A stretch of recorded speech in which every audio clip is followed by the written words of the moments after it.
everyone. Thanks for joining our program, Becoming Less Racist, Lighting the Way to Anti-Racism. I'm Simran Jeet Singh, your host, and I'm so delighted to be joined today by Linda Sarsour, a good friend, a nationally recognized justice leader, and author of the new book, We're Not Here to Be Bystanders, a memoir of love and resistance. And I've had it on my shelf since the day it came out, actually right when the pandemic hit, and I've been waiting for life to settle down enough to read it. And in the last 48 hours, in preparation for our conversation, I just tore through it and I couldn't put it down. And I'm so glad to have her here to talk about a topic that's dear to my heart and I think really important for us as a country.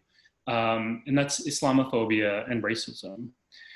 Before we turn to Linda, I just want to give you a word on the program. Our vision is to offer two things that we believe the world badly needs right now. First, we want to offer you insight into what's actually going on with racism. What does it look like and what's happening? As James Baldwin stated so beautifully, if I love you, I have to make you conscious of the things you don't see.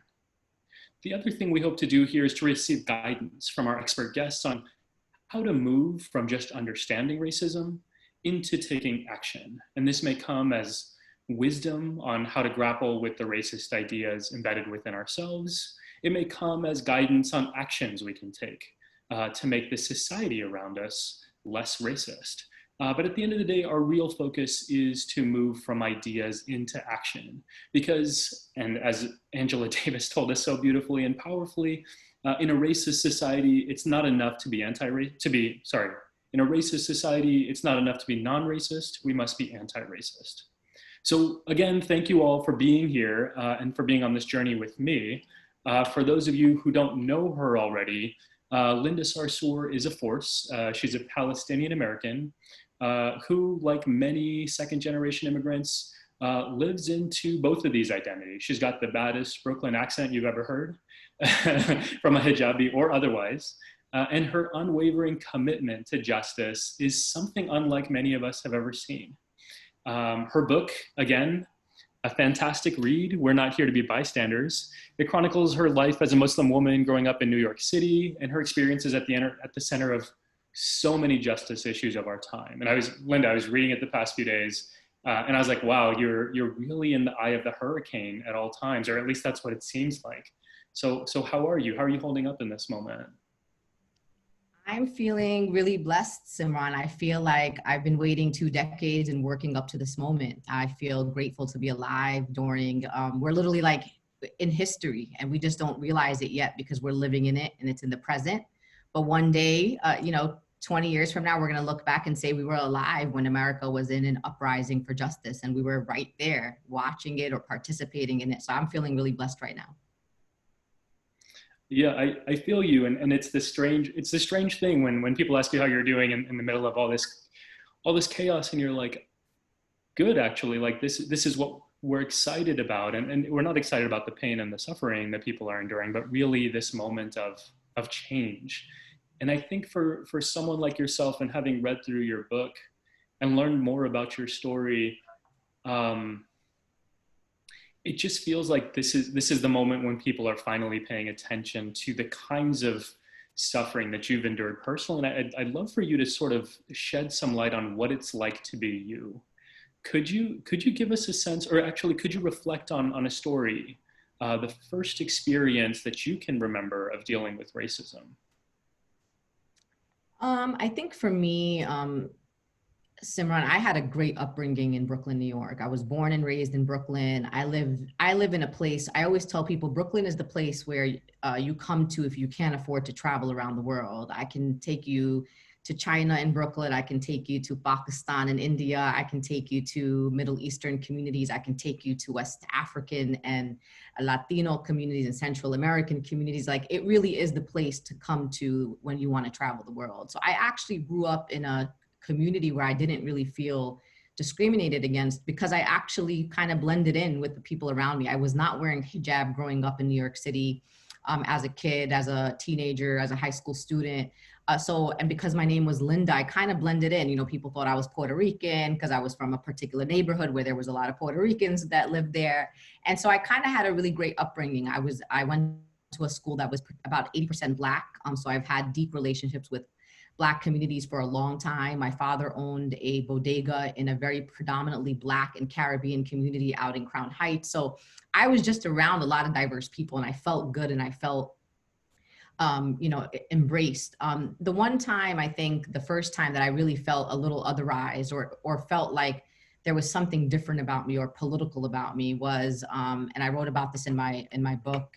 It's being in middle school and having to do a project that required us kind of picking a country and working around it as a group. And I remember the kids that were in my group asked me where I was from.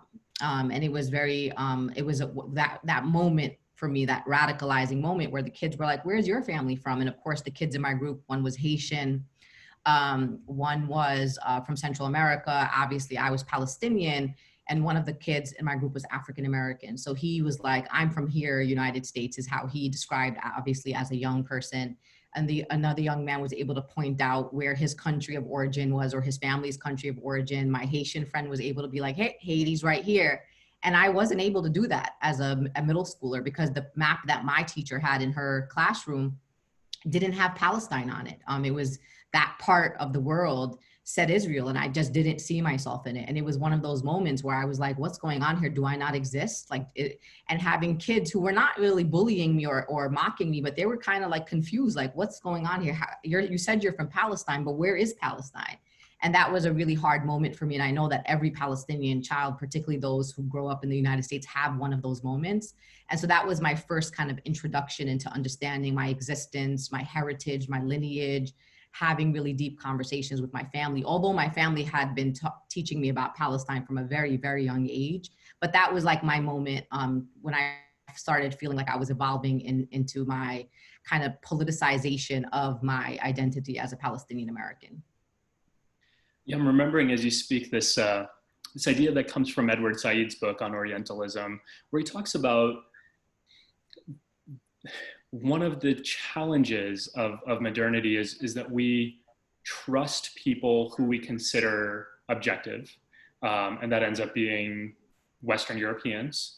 And we don't trust people who seem like they don't have access to rationality, like Middle Easterners or uncivilized folks, South Asians, right? Anything that's considered Oriental. And what you're describing really reminds me of that, because what you had in that moment as a kid was you talking about your own lived experience, you going to Palestine and being Palestinian, and then you have a map in front of you, and that tells you, and that's considered the authority figure, as opposed to your own lived experience. And I'm reminded of so many of my own childhood moments that were just like that. And it's kind of, I'm smiling because like a lot of them I've forgotten, or probably intentionally. But can you describe, as a kid, what does that feel like when, on the one hand, you're put in this position where you have to represent a community, but also to be on the other side of the power dynamic as a kid, where you have to say, oh, actually I exist despite what this map might be telling you. What's interesting, Simran, is that's a moment that you live not just as a child, but you live it now as an adult. Every day I'm defending my existence. And what really hurts about it, especially when you're a kid, you're like, how can it not be there? I met my grandmother and my great grandmother. Like I was alive.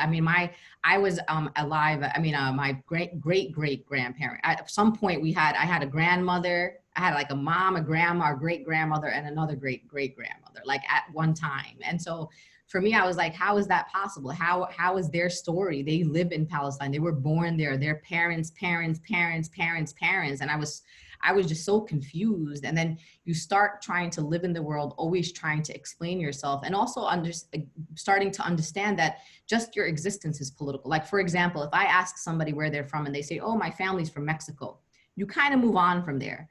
But when someone asks me where I'm from, whether it was when I was as young as a teenager or even now as an adult, and someone says, oh, where's your family from? And I say Palestinian, immediately the response becomes like, well, I don't really like to talk about politics. And I'm like, why is me telling you that my family's Palestinian political? Like, can I just say that my parents are Palestinian? Like someone can say my parents are Pakistani, or my parents are from, Japan, or my parents are from China. Like this idea that just me saying I'm Palestinian already opens a political conversation tells you everything you need to know about the politicization of our bodies and really of our existence. I just want to come to a time in life where someone asks me where I'm from originally or where my parents were born, and I say Palestine, and that's the end of the conversation, and we talk about something else. And that just never, ever happened to me. It's always, even if someone who is a friend or someone who's actually asking me, who's trying to get to know me, immediately when I say I'm Palestinian, then they want to talk about politics, even if they're aligned with me. And sometimes you just don't want to do that. Can I just be Palestinian and then can we talk about what we're having for lunch afterwards, or what's your favorite coffee to drink? I don't know. I just never really had that experience. Yeah, and okay, so there's this moment in the book where you have almost this, I don't want to say opposite experience, but okay, so your book opens up, at least one of the opening scenes is you as a 19-year-old in Brooklyn deciding to start wearing a hijab. And it's not something you are obligated to do, right? Like, unlike skin color, religious identity is often a choice. And you must have known it would come with some baggage. And I mean, contrary to your experience as a kid, looking at a map and seeing erasure, here you were as a 19-year-old making yourself visibly, or at least choosing to make yourself visibly different. And can you talk to us a little bit about that choice? What was going on in your head at that time, and why did it seem important to you despite the risks that might come with it? I think it's actually connected to the first conversation we had about being Palestinian. I grew up feeling erasure. I felt so ambiguous. I didn't feel like I had an identity because people never knew exactly what I was. Again, people, because of the nature of the neighborhood I lived in, people thought I was, Puerto Rican or some sort of Central American, because my name was Linda also, so that my name didn't identify me. Like, as you know, among Muslim women, there's women named Fatima, Khadija, like, there are identifiable Muslim names. I didn't have one of those names. And I had dark hair, I had fair skin. So people, again, I was just whatever people wanted me to be. And then it got to the point where you can't even show people where your family's from on a map. And I realized that at a really young age. There was something always missing about my identity. And for me, hijab was a way to make myself feel whole. It was a way for me to proclaim and declare an identity that the minute I walked into a room wearing a hijab, I was Muslim. And there was no question about it. It was something about me that you knew, and I felt pride in that. And remember, I did wear hijab when I was 19, which was about almost a year and a half before 9/11 happened. And I lived in New York City. I lived in Brooklyn. I lived in a Muslim community. So when I walked out of my house when I was 19 years old, there was other women wearing hijab. It was actually, I didn't actually feel like I was taking any risks at all, because I was very blessed to live in a very diverse community. I lived near mosques. My parents shopped at Muslim, owned stores. A lot of the doctors we went to were Muslims from our community. A lot of my friends were Muslims. I just didn't really feel, and honestly, my neighbors who were from different parts of the world, and many of them which immigrants, again, like, they never treated my mom differently or our other neighbors who were Muslim differently. So I didn't actually believe I was taking a risk at all. For me, it was more about formulating an identity for myself at that age. And of course, as you know, a year and a half later, I went from being just a New Yorker wearing a hijab and feeling embraced and feeling pretty still normal, believe it or not. Like, in New York, you can actually, at some level at that time, in kind of the pre 9/11 days, you could actually be normal and be Sikh American and be Muslim. And it wasn't, I'm not saying that no one experienced any type of discrimination. So I won't take other people's experiences away from them. But generally speaking, in my community where I was down in Southwest Brooklyn, I didn't hear about a lot of discrimination cases happening against Muslim children until that horrific day when something really horrible happened at the hands of terrorists who claimed our faith. And all of a sudden we went from being, regular New Yorkers to being part of a suspect class. And we literally, our whole identities were literally flipped upside down. We were no longer regular New Yorkers. We were no longer just your neighbors or just your classmates. There was something that became foreign about us. There was like a mistrust that just came out of nowhere. Like, you've known my mom for 2.5 decades, you've lived next door to her. Why all of a sudden there's a different feeling? Like, nothing changed about my mom, nothing changed about our family. So it was a really just when I think about it is a really like confusing experience to have. I was 19, but remember I was the oldest of 7, so I still had siblings who were younger than I. And just watching them see the different reactions we were getting from people who we considered to be really close to us was really confusing and really hurtful. Yeah, and you have this moment in the book right after 9/11. I think you're coming home from school, I think it is, and you see your mother outside, and she's going to pick up your brother from school, and if I remember correctly, she doesn't have her hijab on, and she's saying, now is not the time to cover, or something along those lines. And my sense was, and I don't think you say this explicitly, but my sense was like, there's risk now, like things have changed, and it's kind of what you're getting at here. Can you talk a little bit about what your response was in that moment? Did you decide to take off your hijab for a little bit? Have you, over the last 20 or so years since, when things have become a little bit more vulnerable for Muslim women in particular? It was actually the actual day of 9/11. As you know, in New York City, we had no public transportation. We didn't have, Twitter, no Facebook. I actually had no idea what was going on. So I walked home from my college campus for about 2.5 hours till I reached my mother's house, where she was actually watching my children while I was at school. And watching my mother run out of the house as I was coming into the house without her hijab, jumping into her Lincoln Navigator to go pick up my brother, who was in a school a bit farther from our neighborhood because he was in an honors program. And so she felt so disconnected from him because he was so, quote, far away, which is really just the neighborhood over. And I said to her, hey, like, you forgot your hijab. And my mom looks back at me and she says, we can't wear it right now. And I, at the moment, remember, I didn't, I still didn't understand what had happened, because there was no way, there was no cell phone service. I didn't actually know what was happening. And when I walked into my mom's house, my son was sitting on the floor in front of the TV. And then that's when you realize what happened. I sat down, my son's like, look, mommy, fire, fire. And I'm looking at the buildings falling. And as you remember, the loop happened. It was literally every 5 minutes, the same images. And then of course, the bottom of the screen, Muslim terrorists, Muslims, Islam. And I was just like horrified. And then that, of course, at that moment, it clicked for me why my mom said that. And I was like, oh, my mom doesn't think it's safe right now. I think the difference between me and my mother is that my mother's an immigrant to this country. My mother came from living under a military occupation. My mom's experiences growing up are much different than mine.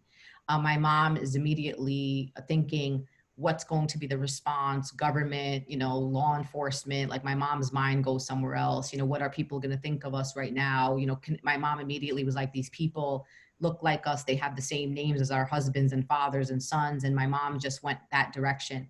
I think for me, my Brooklyn helps in this situation. I think people from Brooklyn, there's a double down effect that we have. And I was like really upset actually when I thought about it, that my mom thought that, taking off her hijab was the way to respond in that moment. And so when she came home, I actually was like, are you crazy? Like, put your hijab back on, like right now. Like, we're not going to take our hijabs off.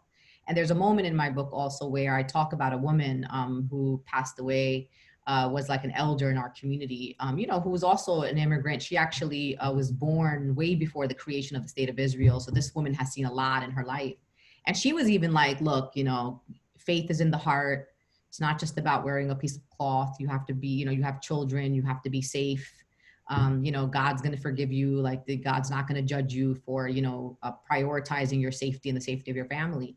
And I just continued doubling down ever since then. I was like, no, I'm not going to allow this to be the reason why I'm not going to give in, because these like horrible, horrific, barbaric terrorists are not my people. They are not the kind of Muslim that I am. They are people that do not represent my values, my principles. They are not the people who represent my faith, which I believe is one rooted in love and compassion for others.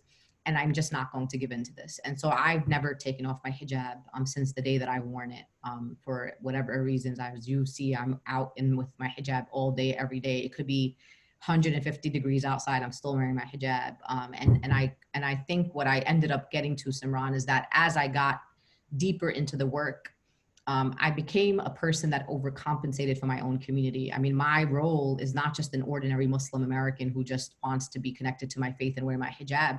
I became a role model for young Muslim girls. I go to a lot of high schools. I go to a lot of, Muslim student associations at college campuses.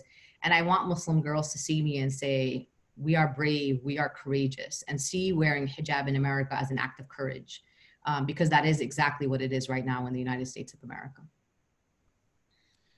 Yeah, I appreciate that. And for those of you who are joining us recently, this is Linda Sarsour, a nationally recognized, internationally recognized justice activist, author of this new book, We Are Not Here to Be Bystanders. I read it over the last couple of days and really enjoyed it. Couldn't put it down. Even mentioned to Linda earlier that my 4-year-old got into it a little bit too. So, so it's good. It's a kid's book too. And one of actually, now that you mention that, I do have a young adult book coming out for young readers between ages like probably 11 to 13. And I also have a children's book, like a very young picture book that's also coming out that's going to be connected to the adult book as well. So that is coming soon. Are they along the same lines? Are they around like what activism looks like and how to do it with what, love and conviction? So the young readers book, I already titled that one. I changed it a little bit because I feel like We Are Not Here to Be Bystanders is a little bit, kind of higher level than, a little 12-year-old. So the one for the young adults is called We Are In This Together. Great. Wonderful. I think that that's something that young people can understand better. And yeah, it's just kind of sharing experiences in a way that is accessible to young people, and also not shying away from being able to have hard conversations with these young people about things like 9/11 and police brutality in a way that I believe is that our children deserve, in a way that is still compassionate and reminds them of their worth. So hopefully at the end of the book, you kind of come out of it saying like, we are all in this together and we are all worthy to be treated with love and respect. Yeah, I'm excited for those. And one of the things Linda and I were chatting about before the session even began was what it's like to be a parent of kids who have to deal with this stuff. And in my mind, it's easy to sort of say it's a responsibility, right? We should do this. But the other way of saying that is that it's a privilege not to have to do that. And once you recognize that it's a privilege, then the responsibility really hits hard, that this is something that we need to teach our kids before they get to the age where it's too late, right? And I teach college and graduate students, and most of them haven't had access to these kinds of ideas and don't really know what it's like. And so Linda, that's why I'm so grateful to you for the work that you do in educating us all. And I want to jump into this question that I get so often from Islamophobes. Anytime, yeah, I mean, surely you get it a lot more than I do, but anytime I refer to Islamophobia as a form of racism, the immediate pushback is, well, Islamophobia is not a race, or sorry, Islam is not a race, so Islamophobia cannot be racism. So that's one. The second is a phobia implies that something is irrational, and there's nothing irrational about being fearful of people who are out to kill us. And so I'd love for you to help us understand, if Islam is not a race, then how do we think of Islamophobia and anti-Muslim hate as a form of racism? I appreciate that question. I think it's really important because I think it's not just the question that Islamophobes have. I think it might actually be, in fact, something that people want to understand who are trying to address all forms of racism right now.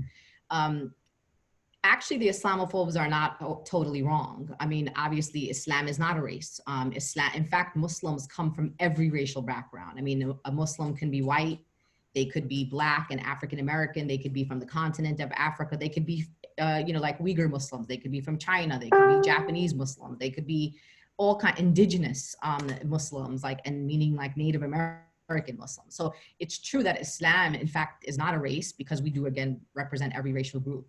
The reason why we say Islamophobia is racism is because the way in which Muslims have been treated in America has been in a racialized manner. So the policies in which the government in particular has implemented, including the surveillance of mosques, for example, the ways in which the no-fly list works, the suspected terror watch list works, it singles out and targets Muslims based on faith, so based on one racialized group. So you could be African American Muslim, or you could be Egyptian Muslim, or you could be Pakistani or Indian Muslim. And you will all be treated the same way by our government based on this one factor of your identity, which is being Muslim. So Islam and Muslims have been racialized in the context of the United States of America in a way that we are experiencing systematic and systemic racism or systemic targeting of our community. So that is why we say Islamophobia. The Islamophobia, I think, was a term that eventually got garnered by a report that the Center for American Progress did at one point, where they defined Islamophobia. I think it's more accurate to say anti-Muslim racism, but because the term has been used by media and used by academics and scholars, I think we just kind of go along with it. It's similarly in the same line as, and of course not the same experiences, but saying homophobia or saying transphobia or saying kind of some of the other phobias and racism, different kinds of racisms or isms that are out there. But I think it is more accurate to say anti-Muslim racism. I think that's how I feel like people are impacted by it. And again, it may be the context of it is different in other parts of the world, but in America, the ways in which the government has treated us has made it that we are all one group, which is why we end up being one group, which is why it's racism, and because we are racialized in America. That's great. That's really helpful, and not to overplug your book, but if anyone really, I mean, better me than you, I guess. But if anyone wants to see what this actually looks like, so Linda was speaking a few minutes earlier about how things changed after 9/11, and it's not that anti-Muslim racism or anti-Muslim bias didn't exist before. Of course it did, but things changed from a policy perspective quite drastically. And so one of the reasons Linda's perspective is so instructive is that she was at the center of a lot of this. She talks about the NYPD mosque surveillance. She talks about the Ground Zero mosque controversy. She talks about the Muslim ban program. Right. Yeah. So there are the registry, the Muslim registry, right? The NCERS program. So there's so many ways in which this has become institutionalized that makes it a lot easier for us to understand how these things are systemic, as opposed to somebody just pointing their finger at you on the which they also do, right? Like pointing their finger at you on the street and being like, "Hey, I don't like you." For whatever reason, but there's a lot more to that, and that to me is the power of this book, is that it helps us see the things that we know are a problem, right? Anti-Muslim racism. We all have a sense of the existence of it, but the ways in which it manifests, it's so different to see it from the insider perspective. Let me just invite the viewers, if you have questions or comments for Linda, leave them in the comment section, and I'll try and get to you in a moment. But I have a couple more questions for Linda. Can you talk a bit about so much of your book and so much of your work? Like, one of the things I admire about you is that you don't make it about yourself, right? It's not about the hate that you receive, although you're not scared, but you're not scared to talk about it. But it's about larger systemic stuff. But one of the things that really struck me in the book were these really tender moments where you talk about the things that hurt you the most, right? I'm thinking about the story you share about your son, and less about the discrimination that came his way and more about his shying away from even telling you, because he was like, you have other people to serve. And I want to know, could you share with us a bit more about the personal side of things? Like, what is it like to be you? And what are those moments like when people come after you? I think, for me, some of those, I made sure that in my book, Simran, I did not make this a book about, I am not a victim. I am a survivor of anti-Muslim racism. I'm a survivor of, smear and defamation campaigns, and I'm still here. In fact, I've been reading a lot of articles recently about cancel culture and about all this, kind of, you've probably seen some of the controversy around and what does it mean for cancel culture. And I've been at the receiving end of quote unquote different attempts of cancellation. And that never happened because I think that my work and my track record have been so clear in the ways I've been able to show up and organize and mobilize and build deep relationships. I think for me, the personal aspect of it is having to come to terms with understanding that I made a decision. And this decision was going to come with consequences. And the decision was that I was going to stand up for my community. I was going to be bold and unapologetic about it. And I was not going to cower to opposition. I also wasn't going to engage in respectability politics. I was not going to try to frame my community's pain and trauma in a way that is palpable for people. I was going to just keep it raw and keep it straight. And it's also part of my identity. I'm going to keep saying this. I'm from Brooklyn. I don't know how to do that anyway, even if I tried. It's just not part of who I am. And so I also understand history, and I'm a student of history in this country. I have studied the civil rights movement. I have been trained in Kingian nonviolence. Kingian nonviolence is not just something that, is something we just know about or we learn about. We are trained in the ideology of Dr. Martin Luther King and the civil rights movement in the 6 principles of nonviolence. That's something I've been trained in as well. I'm also someone who has been at the feet of and the mentee of someone like Harry Belafonte, being able to be connected to a long legacy of civil rights leaders who have been defamed, who have been vilified, whose homes have been bombed, who have received death threats. And in fact, many of whom have had their lives ended by those who were in opposition to their kind of goals, when it came to human rights for all people. And so I was not under any, illusion that I was going to somehow, swim free in this kind of work that I was doing. And so I also have had these conversations with my own family and having to say, listen, life insurance, if this happens to me, this is what you're going to do. That's what that person's going to do. Here are the people in my movement family who are going to have your back. And here's the people, like, I've already set this all up. And I know that it sounds scary to people that that we have these conversations. And it's not just me. Many movement leaders have these conversations, and I'm content with that. And I feel that I have built a legacy for my own family, my own children, and I take it at every corner. I mean, I can say good morning on social media and it's like, good morning to who? And what do you mean by that, good morning? And they, trying to decipher like every word that I say. I mean, I will guarantee you that someone's going to take this whole recording and they're going to take one word that I said and be like, see, we told you that Linda's this and this and that. And to be honest with you, it doesn't bother me at all. And I know people think I'm bothered by it, but I'm actually not.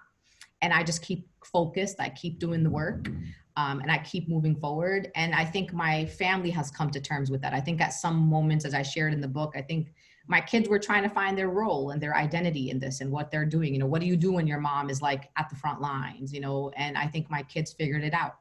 And I'm very proud of them. They are, my oldest are 2 college students, brilliant. They are far ahead academically, but also in the ways in which they see the world. I mean, what can they do? They're forced into it. Like, look at who's their mom, and understanding that, I mean, although I wish they were trying to be in positions that are going to help them be financially secure in the future. But of course, my kids want to be like human rights lawyers and stuff. But hey, I can't complain. I'm hoping that my youngest becomes like a pharmacist or a doctor. So pray for me, Simran. But yeah, I just wanted to say to people, I think, for me, I have built a really thick skin. And I know what my mission is. I know what my goals and objectives are. I also know what my identity is. And I have embraced my identity fully. And I hope that the ways in which I've embraced my identity gives people the courage to embrace their identity wholly. And to also understand that I, Simran, have every right to defend the communities that I come from with everything that I have, just like others are able to defend their communities with everything that they have. And that my narrative and my story is just as important as anybody else's. And that in order for someone else to show up in the world and to have a story should not be at the expense of my story, that there should be space in this world for my identity, my story, my immigrant story, my story of faith, and my story of faith doesn't take from Simran's story of faith. My pain doesn't take away from Simran's pain. And I think that there is a way we could live in this world like that together. Yeah, I'm trying to think of where to go from here because I have so many directions. And so I'll do one thing. I have a piece coming out about you and the book on Monday. And I don't want to give away too much, but basically I almost ignore the rest of the movement work that you do because that's what everyone already knows. And I wanted to tell the story of the Linda people don't know. And when you're talking about your kids, you know, I think people have a hard time believing someone like you when you say the attacks don't bother you because they don't know you personally. But it seemed to me those moments in which it was really like between you and your kids, like that's what really got me, especially as a father. So that's what my piece will be on Monday in case anyone wants to check it out. I see a question here from Samia who's asking, can Linda talk about being a Muslim and a feminist? And I want to actually add to that a little bit. Your work with the Women's March, your constant attention to intersectionality.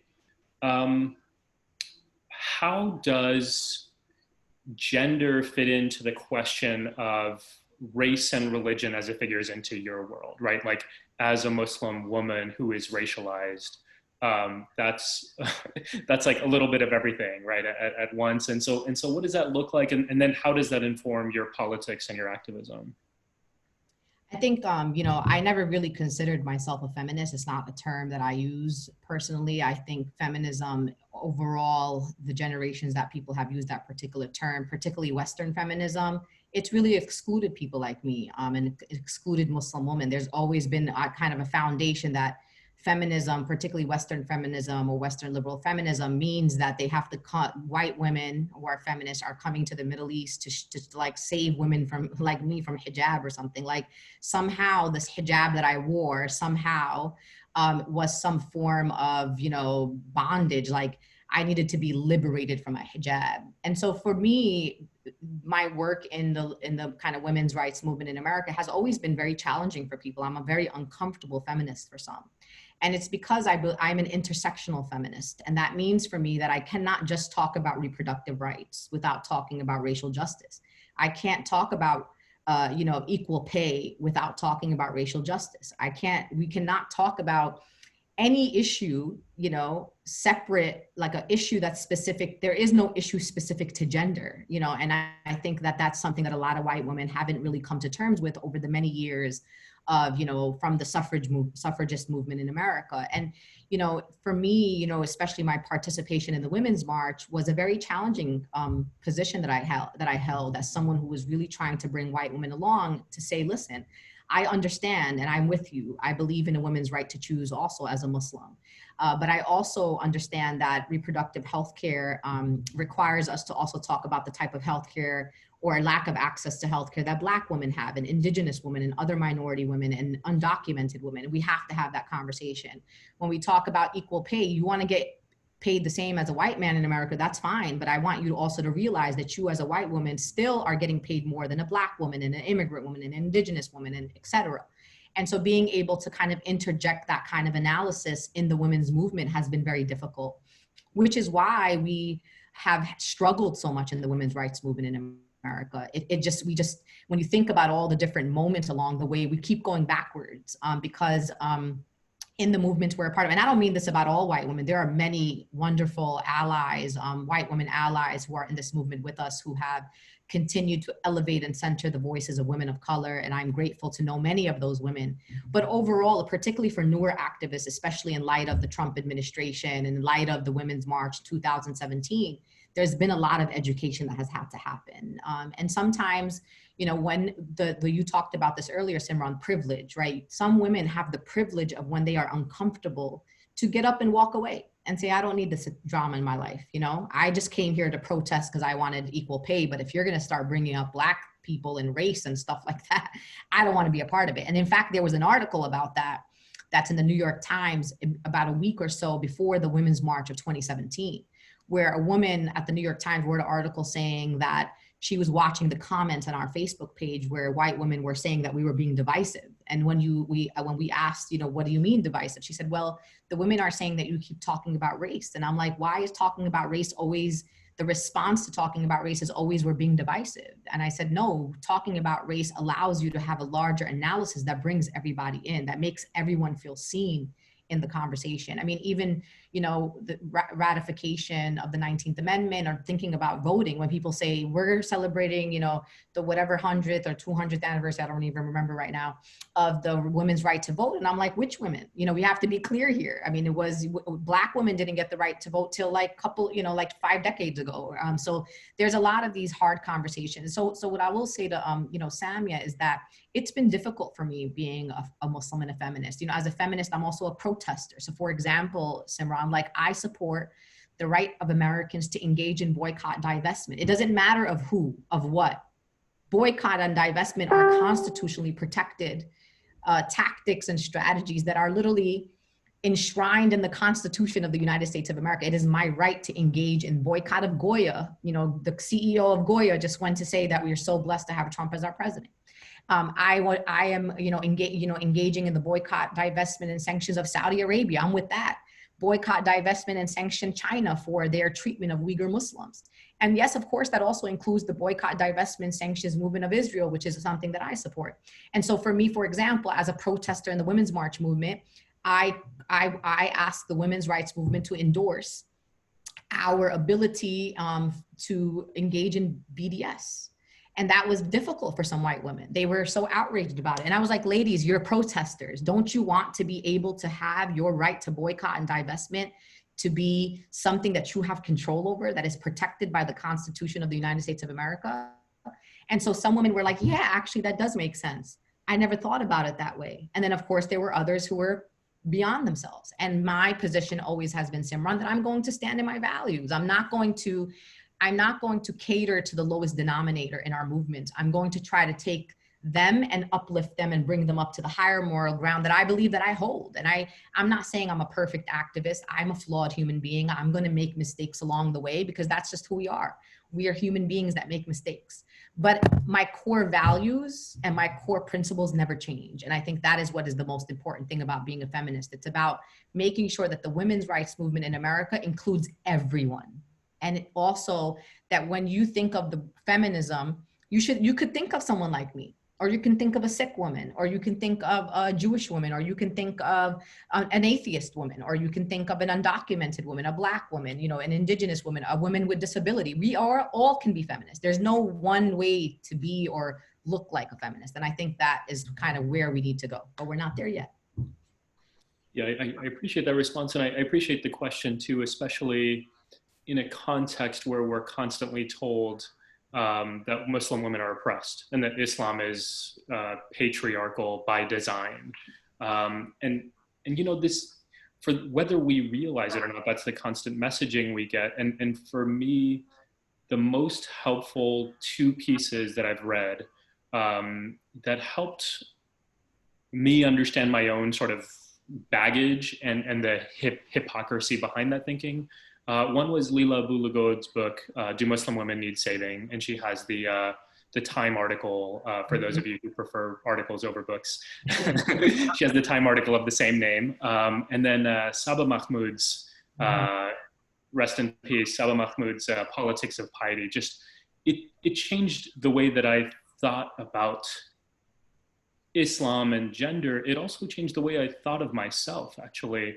In understanding like what it is to publicly display one's religious commitment. And for me, at least, it helped me understand like why I was willing to put up with the bullshit that came with it.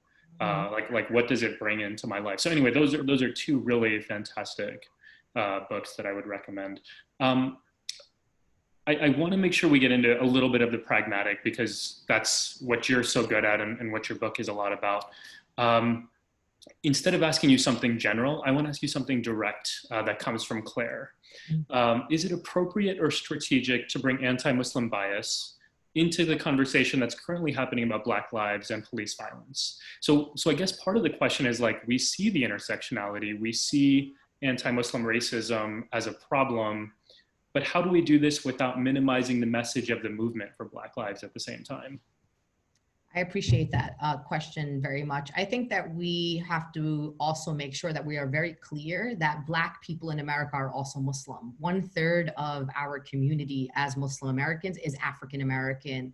And by extension, even further, we also have African immigrants in our community who also have been victims to police violence, right? And who have had to endure being Black and Muslim in America in 2020.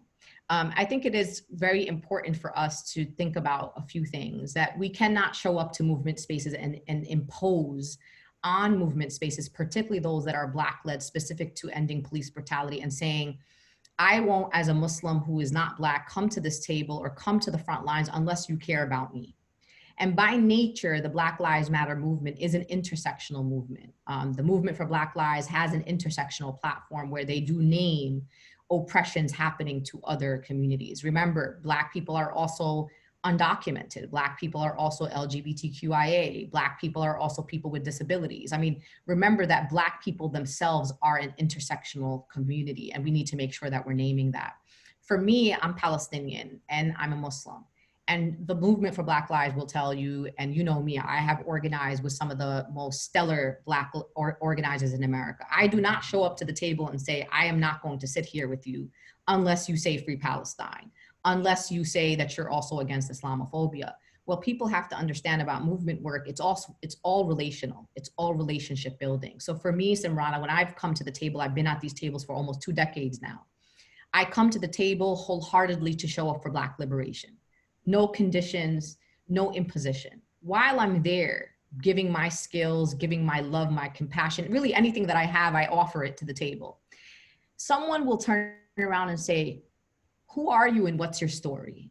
And that is my opportunity to say, here's who I am, here's what brings me to this table as a Palestinian American, as a child of immigrants, as a Brooklynite, as a Muslim.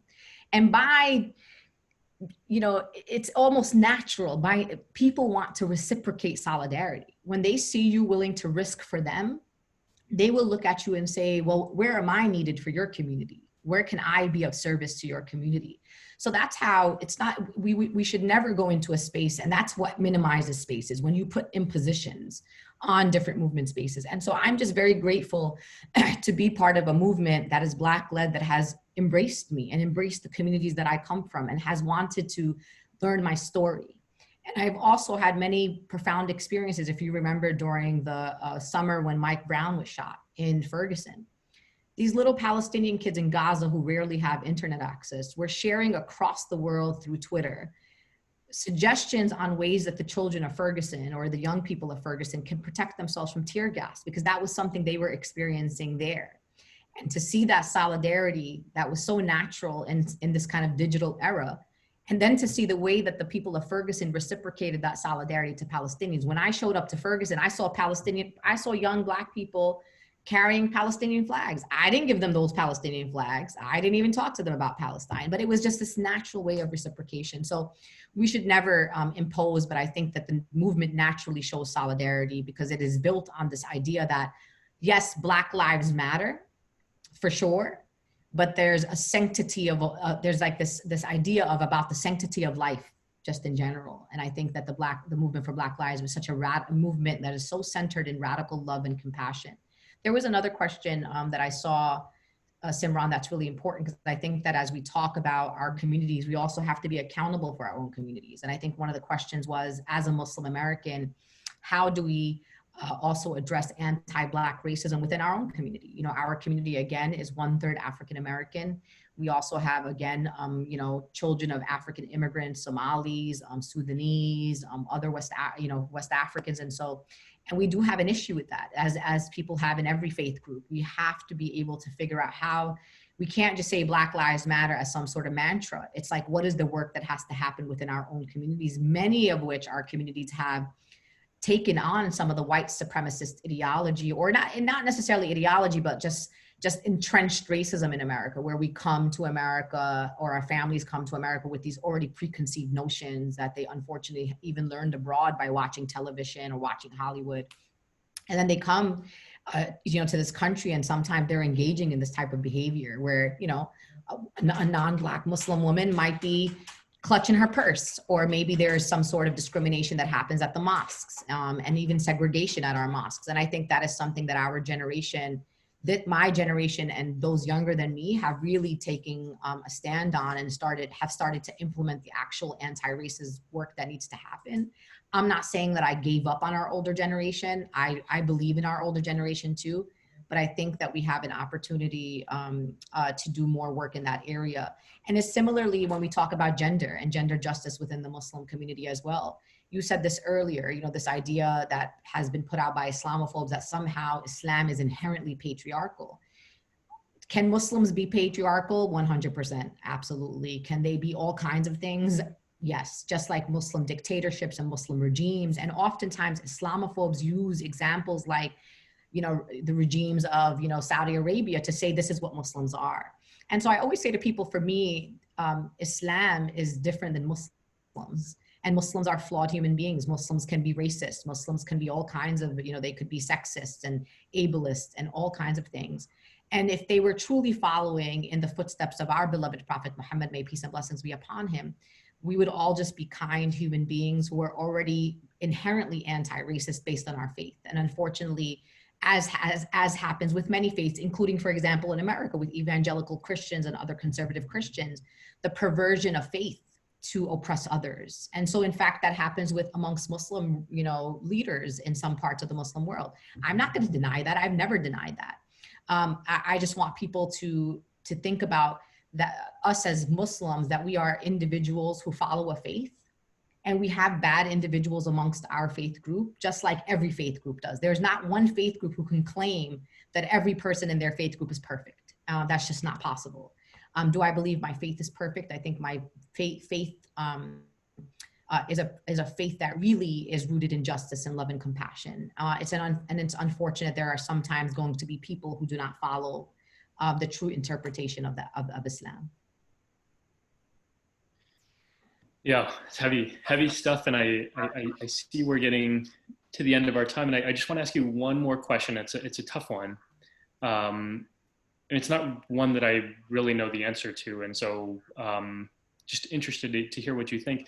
You know, Islam being the most ethnically, racially, nationally, geographically diverse tradition in the world. Like it's not a joke to say, you know, you run across Muslims of all national and geographical descents, right? Like it's everywhere. And so there's also internally within the tradition, you often come across this bias, and it's true in American Islam as well, where you say, well, that form of Islam, like that geographical region, Indian Islam, African American Islam, like that's all a distortion of true Arab or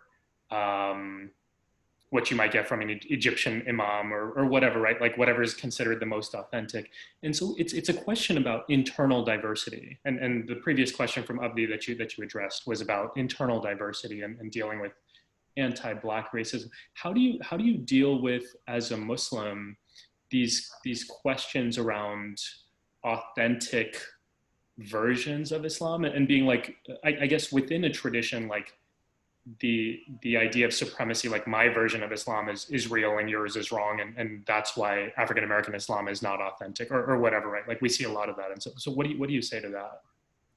I oppose that at every turn. I don't think that any Muslim can claim authenticity or authority over Islam, which is why we don't have like a Pope type figure in our faith. And it's also that framework has actually been quite problematic. As you know, it's led to bloodshed. You know, when we think about, you know, sectarianism in some parts of the world, you know, for me as a Muslim, Simran, I wake up every morning. I believe in God. I believe that, I believe in Jesus. I believe in Moses. I believe that I follow the God of the Abrahamic faiths. And I wake up every morning thinking about how I'm going to uplift the creation of God. And creation of God for me is every single human being on this earth. And it is not my place, and it is not the place of any Muslim to point out who is the real Muslim and who's not the real Muslim. You have choice in the type of sect of Islam that you would like to follow, Sunni, Shia, Sufis, there's all kind of people. And I feel like, you know, we are in a time in life where people are going to gravitate towards the thing that makes their heart full. I grew up in a Sunni family, and believe it or not, Simran, I didn't know that I was Sunni until 2003, when I was already 23 years old. And the only reason I knew I was Sunni was because the war in Iraq started, I started hearing Shia, Sunni, because in Palestine, we don't really have diversity of sect, unfortunately. And so I came home to my mom one day, I was like, lady, like what sect of Islam are we? And she's like, what are you asking me? And I'm like, what are we? Are we Shias? Are we Sunnis? Like, what's going on here? My mom was like, well, since you're asking, like, we're Sunnis. And I was like, okay. But the point was that my parents never even thought that that was something important enough to tell me. They were like, this is what, you know, God, this is God. We went to the mosque, and it was just not something that my parents thought was important for us to know, because my parents also are under the belief that we'll figure out who's right one day on Judgment Day. But for now, just be kind, you know, believe in God, and that there's always going to be a higher being, a higher power that is up there, and that you know, live your life righteously, that you are kind, again, to animals, to the planet, you know, kind to your grandparents and elders, and respect and dignity and all these things that I learned growing up. But I do not engage in sectarianism. I have spoken and have built deep relationship with Shias in my community, who are wonderful human beings, who are kind and compassionate, where we have maybe some little differences in things that we believe. They may pray a little differently than I do. They may break their fast 15 minutes later. Again, one day I just happened to be, a long time ago, happened to be breaking fast during Ramadan with some Shias. And all of a sudden I was like, wait a minute, why are these people not eating? Like, what's the problem here? Like, it's the time. And they were like, oh no, we don't break fast. We wait till 15 minutes or something like that after sundown. It was fine. I broke my fast, and then I waited for them, and I had the whole meal when they had it. So the point is that my generation has kind of rejected that kind of separation of people by sect. We are all Muslims, and there is no one in our community that I believe should have the authority of telling someone who's a good Muslim and who's a bad Muslim. Yeah, I appreciate it. And I appreciate all your time and everything that you do in this world to make this world a better place for us. And as you say in the book, really for our children. Yeah, you just do all of this with such passion and authenticity, and your ferocity has actually made me more comfortable in speaking truth to power. So thank you for all of it. Thank you, Simran. And I just wanted to say, for folks who are watching, and folks that probably will watch later and read your thing, the only thing that I ask of people is just give me a shot, folks. Just give me a chance. And if there's a question, or if there's something that you read that you're not really sure about, like, I'm a very accessible person. You can, as they say, dive into my DMs. My DMs are open on every social media platform. My email's public. When you go to my website and it says contact me, I am the one that gets the email. And so I want you to feel like you can ask me questions. I think oftentimes how we get to this place, Simran, is that someone reads something that someone else said, and we kind of go with that. And I always say to people, just go straight to the source of your confusion, the source of what you believe your pain is from. And then oftentimes, and you've seen this in a couple of stories I shared in my book, that even those who have been the most vehement in opposition to me, when they have been in the same space, when I've had a conversation in the same space with them, they would walk away from me saying this: listen, I still don't really agree with you, but I respect you.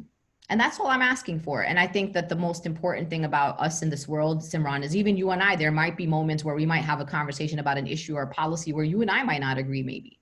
But you know what I always say to people? That unity is not uniformity. I don't expect everyone to always agree with me. Imagine if we lived in a world where everybody just agreed on everything. It just wouldn't even make sense. Even within our movement spaces, with the people that I love the dearest, that I organize, I've been arrested with, I don't even agree with those people all the time.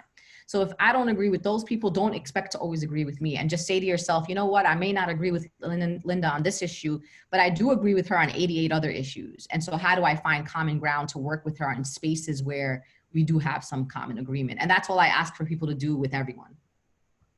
Right, totally. And also, if you think about your own relationships or our own relationships, like, we don't always agree with the people we love. And so that's fine. That's life. And so I appreciate that. And like you're saying, also, I mean, it's the first thing I teach my students in my college classrooms, right? Like, primary sources, go to the direct word, don't go to interpretations, because that's where we get lost a little bit. So that's why, once again, if you haven't read our book, get yourself a copy. We are not here to be bystanders. It's insightful and eye-opening and illuminating all at once. And thank all of you for joining us today. I really appreciate your company in my own journey to become less racist. And I'm hopeful that we can all continue moving towards anti-racism together. Next week, we'll have two amazing guests, Arno Michaelis, a former white supremacist and neo-Nazi. Will talk to us about how he fell into the white supremacist movement and ultimately how he got out of it.